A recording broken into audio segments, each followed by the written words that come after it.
Il novembre si tinge di blu e lo fa per una buona causa. È infatti il colore scelto dalla Fondazione Foresta per richiamare l'attenzione sulla salute maschile e ricordare che la prevenzione può davvero salvare la vita. Da Padova parte così una campagna che invita i comuni del Veneto e d'Italia a illuminare di blu i palazzi pubblici per trasformare un gesto simbolico in un messaggio di consapevolezza. Dal blu dell'acqua termale al blu della conoscenza e della consapevolezza. Anche la città di Montegrotto Terme aderisce a questa importantissima iniziativa della Fondazione Foresta per la salute maschile. Ecco che quindi in questo mese, attraverso questo colore, avremo la possibilità di conoscere e prevenire le malattie che caratterizzano la popolazione maschile. Come Comune di Borgorico abbiamo deciso con piacere di accogliere l'iniziativa della Fondazione Foresta per la sensibilizzazione della salute maschile, illuminando di blu il prospetto principale del nostro municipio.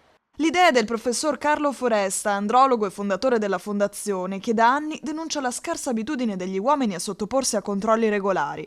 Secondo i dati, infatti, gli uomini si fanno visitare meno e spesso troppo tardi rispetto alle donne. Ringrazio le istituzioni e il Comune per aver aderito, colorando di blu il Comune, alla nostra iniziativa sollecitando le manifestazioni di prevenzione da parte dei giovani maschi.